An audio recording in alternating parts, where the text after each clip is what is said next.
Here we learn some other important theorem called necessary and sufficient condition or characterization of the group. Read the statement. Let G dot be an algebraic structure.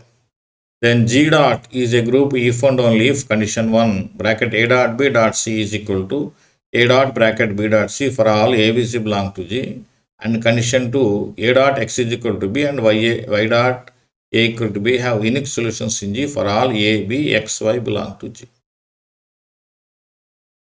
Here there are two parts. If we suppose G dot is a group, we have to derive the condition 1 and condition 2. Second part, if we suppose the conditions 1 and 2 hold good and have to prove that G dot is a group. So this is known as necessary and sufficient condition. So we go to the proof here. Here what is given in the first part, it is given associative law. And second condition is equations Ax is equal to B and Y is equal to B have unique solutions. So we go to the formal proof. First part is called a necessary condition.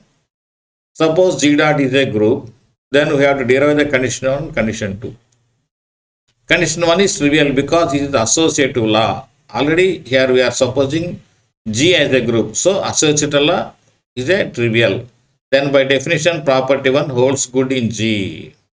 Now we prove the property 2, that is the equations Ax is equal to B and Y is equal to B have unique solutions. Let E denote the identity element in G. Let A comma B belong to G. We are taking two arbitrary elements in the group G. A belongs to G implies since G is a group, inverse exists for each element. So A inverse comma B inverse belongs to G. And again A inverse belongs to G, B belongs to G implies by closure property A inverse B belongs to G and B A inverse belongs to G. Consider, take X is equal to A inverse B and I use the equation Ax is equal to B here. So I am taking Ax, replace X by A inverse B. So this is read as A bracket A inverse B. Use associative law here. So we can write bracket A inverse B and this is EB. EB is equal to B since E is identity element. Thus Ax is equal to B has a solution X is equal to A inverse B.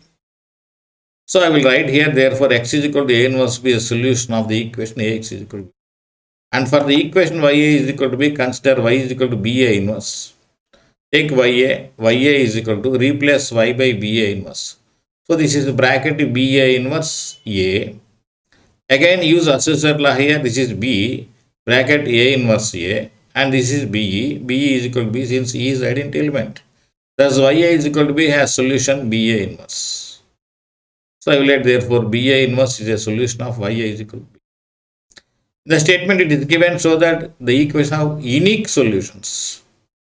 So if possible, suppose there are two solutions, x1, x2 are solutions of the equation Ax is equal to B. Then we get Ax1 is equal to B and Ax2 is equal to B. Here it is B, here it is B, so these two are equal. Ax1 is equal to Ax2. This implies, here we can cancel A here since G is a group. Cancellation law hold good in G, so we can cancel A. We get x1 is equal to x2 by left cancellation law. So here we have supposed x1, x2 are two solutions of the equation Ax is equal to B, but we arrived these two are equal. So there is only one solution. Next, if possible, suppose y1, y2 are solutions of the equation Ya is equal to B. Then we get y1A is equal to B and y2A is equal to B. Here it is B, here it is B. So these two are equal. That means y1A is equal to y2A. In a group, cancellation laws hold good. Here it is A on the right side, so we can cancel A on the right side. So we get y1 is equal to y2 by right cancellation law. Here we have supposed y1, y2 are solutions of the equation Ya is equal to B, but we have arrived that these two are equal. So there is only one solution for the equation Ya is equal to B. Therefore, I will write Ax is equal to B and Ya is equal to B have unique solutions in the group G dot.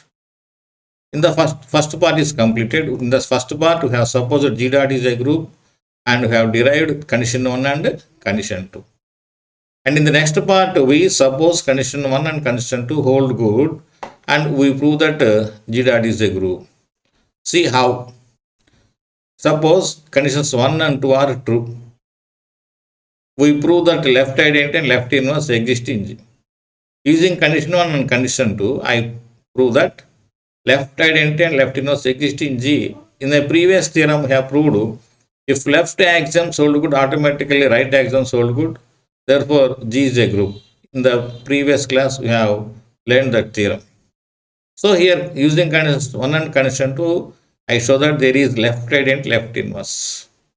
Let A belong to G. Then taking B is equal to A in the equation of Ya is equal to B, I will write Ya is equal to A. We have supposed that the equations have unique solutions. Therefore, Ya is equal to A has unique solution. Condition 2 means, what is condition 2? The equations Ax is equal to B and Ya is equal to B have unique solutions. We are supposing. Therefore, taking B is equal to A in the equation, we say that Ya is equal to A has a unique solution. Suppose E is the solution of the equation Ya is equal to A. Then we can get EA is equal to A. It seems E is left identity. Here, one doubt arises. This is true for all the elements of G. So, let us verify. Now, we show that Ez is equal to Z for all Z belong to G. For this, let Z belong to G. That means Z is any element of G. Consider the equation Ax is equal to Z. As in the condition 2, I will write here Ax is equal to Z implies operating E on left side, we get Eax is equal to Ez. I am taking the equation Ax is equal to Z and operating E on left side, we get Eax is equal to Ez. Also, take Eax and use associative law. So, changing bracket here, we can write bracket Eax. Since E is, here it is Ea is equal to A. Ea is equal to A, here it is, we have derived. So, I can write this is Ax. Again, here it is Ax is equal to Z. So, Ax can be written as Z. So, here it is Eax is equal to Z. Here Eax is equal to Z. There are two models, Eax is equal to Ez and Eax is equal to Z. These two are equal. This is Eax and this is Eax. So, these two must be equal.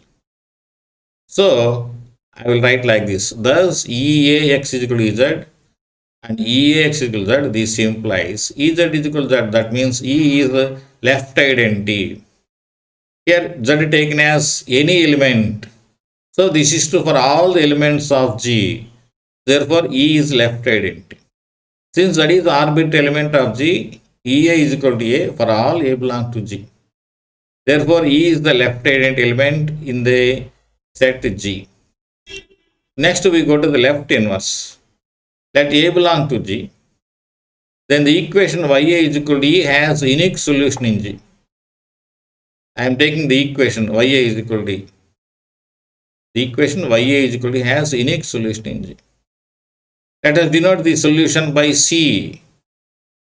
As in the condition 2, Ax is equal to B, Y is equal to B have unique solutions.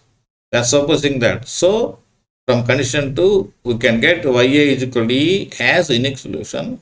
Let us denote the solution by C. So, we get Ca is equal to E. Here, see this. This is the left identity. And here it is Ca. C is on left side of A. That means C is left inverse of A in G. Here A is any element of G. So, for any element, inverse element exists. Left inverse exists. Here A is any element. So, here C is inverse of A. So, from that we can conclude left inverse exists for each element. Therefore, left inverse exists for each element in G. So, left identity exists, left inverse exists and G is a semi-group. As in a previous theorem, we have proved that G is a group called left axiom group. So, from the left axiom group, we can say therefore G is a group. Here we have supposed condition 1 and condition 2. What is condition 1? Condition 1 is the associated law and condition 2 is the equations have solutions. From this we have proved left identity and left inverse exist. So from the left axiom group, G dot is a group.